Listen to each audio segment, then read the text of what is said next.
How are you, BookTube? My name's Maria and welcome to my channel MH Books. And welcome to a Friday Reads. I may stop this video halfway through because the kettle's on the boil out there, and yeah, it's been a long and tiring week. We had a day off in the middle for St. Patrick's Day, but it's also audit season at the same time. We still need to get management accounts out and there's less days in the week, so and then I suppose some of it might be my fault too, because I want to read too much and I have huge greed for reading books at the moment, which is a significant improvement in January. So yeah, before this video gets too long and it never uploads, what did I read this week? I finished Simon Green's Something from the Nightside, which is a novel of the Nightside. See? Excellent.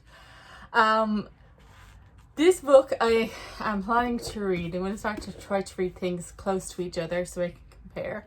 So I'm reading it close to, not at the same time. You'll see why in a minute. Ben Aaronovitch's Aaronovitch. Okay, I'm still mispronouncing that. Rivers of London. Because they're both basically urban fantasy, based on crime, the noir novels. And they both have an alternative London in them, you know, which has some magical thingies, and it both starts with a series. So they should be able to compare. So which series should I read? Should I read both of them, none of them, or one of them? So far, only this one has been read. It is extremely small and short. I will say, I will be reading the second one. Okay, I'll preference that. I will say that the Nightside as a concept is very good. The overall mystery that's in this, that's going to obviously carry out throughout the series, is very good. The characterization for a crime noir novel that's in the first person is particularly weak, I think. Very two-dimensional. And there's this twee happy ending in it that reminds me of, you know, a TV series of season 1 where they just kind of ran the episode. Oh, and I will be your secretary. That's how it felt, like a little bit too twee all of a sudden. Like, where did this come from? I know it's a short book, but you have to get there quickly, but yeah. And yeah, the characterization is two-dimensional. Not a lot of depth, but then not a lot of book.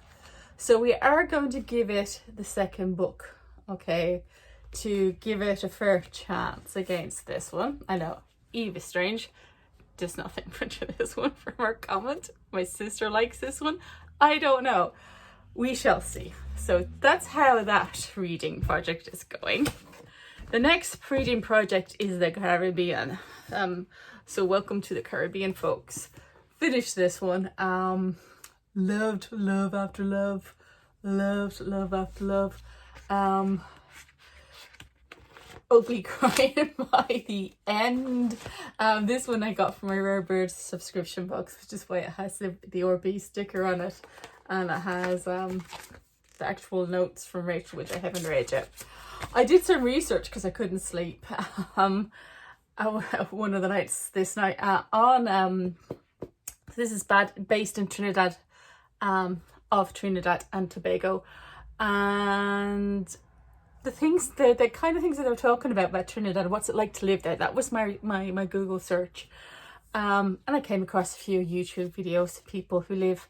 There's actually one young woman, if you can find the video again, I'll link it down below, who lives now in Munich, but is originally from Trinidad. She's originally a Trini. And yeah, it's food, traffic, violence. There's violent criminal activities in it. Severe homophobia. All these things appear in this book. And the food, the absolutely marvelous, wonderful food. briefly, because this will be reviewed again in the future when I read the second book from the Caribbean, which is The Mermaid and the Black Conch, which is from this is magical realism or something like that, I think. So it's sort of from Tobago, I believe. But again, I haven't read it, we'll see. So when I read the two of them, I'll give more of a review, but basically that is what this book is about. I loved the family in this book. It's, yeah, I was going to give you a tiny synopsis there and I completely forgot what I was talking about. I need that coffee. I'm stopping after this, talking about this book to get the coffee.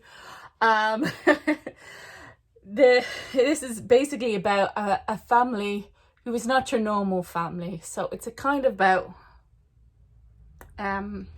families are made, not necessarily your genetic relatives. And it's about, yeah, it's about family. So the true love in this will be familial love. There's lots of attempts at romantic love and it doesn't go right. And yes, I know I don't like romance novels, so I was cheering romantic love not to go right, and I'm a terrible person. So sorry. This book will be far too sentimental for a lot of people because it's designed to be sentimental. That, I think, is going to be the major flaw. So if you like sentimental books, so this one is right up your alley. Then the next major reading project is the Jhalak Prize, but I have to get this coffee soon. I moved the camera because the light got really strong. I finished my coffee, and we're going to crack on with the next bit. And I keep forgetting not to put this book down that low. It's too heavy to put beside the camera. The Pickwick Papers is my other major project. I'm reading Charles Dickens in publication order, and this is his first publication. I'm trying to read, he wrote 15 novels, I'm trying to read it over the course of 7 years, so it's a long project. So it's only about 2 books a year. Haven't gone much further in this because the pressure was on to read the Jhalak books.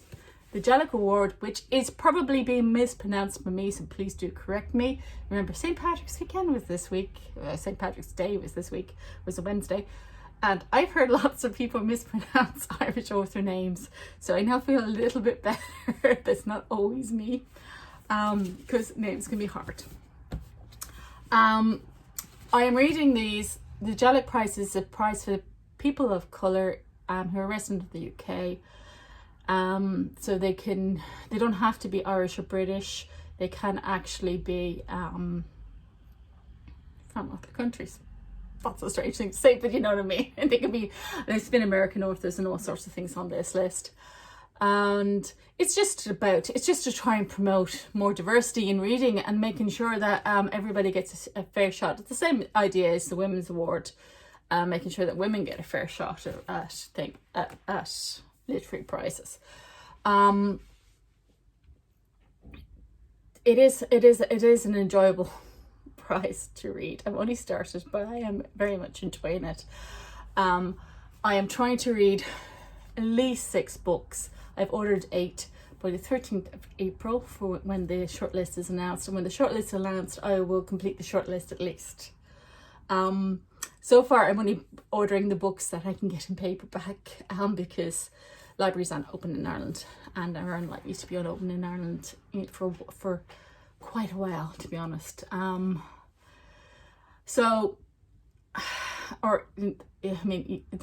not even open for click and collect.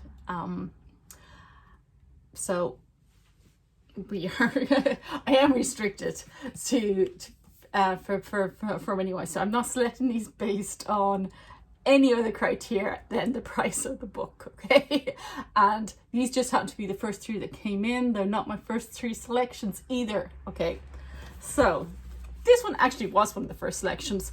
It's from the 20 and 2020 list. I've read a couple of books from that list and they were very good. So I was already happy this book would be good. These 2 books, my first time ever reading memoirs. Memoirs are new to me and I'm not qualified to read memoirs, so everything I say with a grain of salt.